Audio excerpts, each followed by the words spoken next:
మన ధర్మబోధ YouTube channel ఎవరైనా subscribe చేసుకోకపోతే ఇప్పుడే సబ్స్క్రైబ్ చేసుకోండి.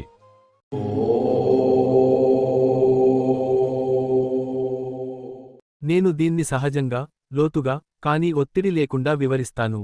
ఇది వ్యక్తిని నిందించడం కాదు, ఇది అర్థం తప్పకుండా చెప్పే ఒక మాట్లాడే శైలి మాత్రమే.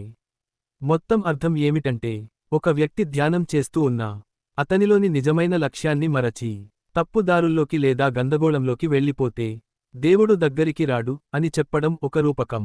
ఇక్కడ దేవుడు అంటే శాంతి, స్పష్టత, సరైన దారి, మనసు నిలకడ, మంచి నిర్ణయాలు. దారి తప్పడం అంటే భావోద్వేగాలతో గందరగోళం, అహంకారం పెరగడం, ఇతరులతో పోల్చుకోవడం, నెగెటివ్ ఆలోచనల్లో పడిపోవడం, ధ్యానాన్ని ఫలితాల కోసం మాత్రమే చేయడం.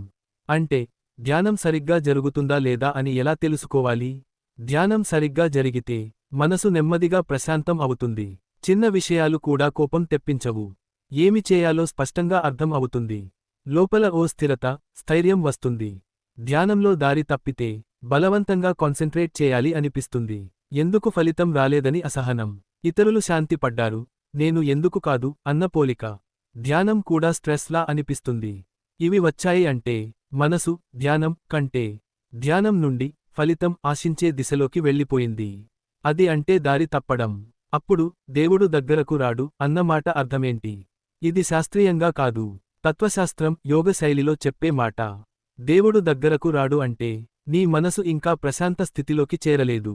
నీ దృష్టి బయట విషయాలపై ఉంది, లోపల కాదు. నీ ప్రయత్నం నిజమైన లక్ష్యం వైపు కాకుండా ఫలితం వైపు తిరిగిపోయింది. ధ్యానం అనేది ఇలా ఉండాలి: ఉపేక్ష, సహనం, ప్రస్తుతం ఉండటం, లోపలి నిశ్శబ్దం. అదే దారి. దారి తప్పితే శాంతి, స్పష్టత రాకపోవడం, దేవుడు రాకపోవడం లాంటిది. సింపుల్గా చెప్పాలంటే, నువ్వు ధ్యానం చేస్తున్నావ్, కానీ నీ మనసు లక్ష్యానికి కాకుండా ప్రక్కదారిలో నడుస్తోంది. అందుకే ధ్యానం వల్ల వచ్చే శాంతి నీ దగ్గరకు రావడం లేదు. ఈ మొత్తం వాక్యం అర్థం ఇదే. నీకు కావాలంటే నేను ఈ లైన్ ఆధారంగా ఒక చిన్న మోటివేషనల్ పారాగ్రాఫ్ లేదా ఒక కథా రూపంలో వివరణ కూడా ఇస్తాను.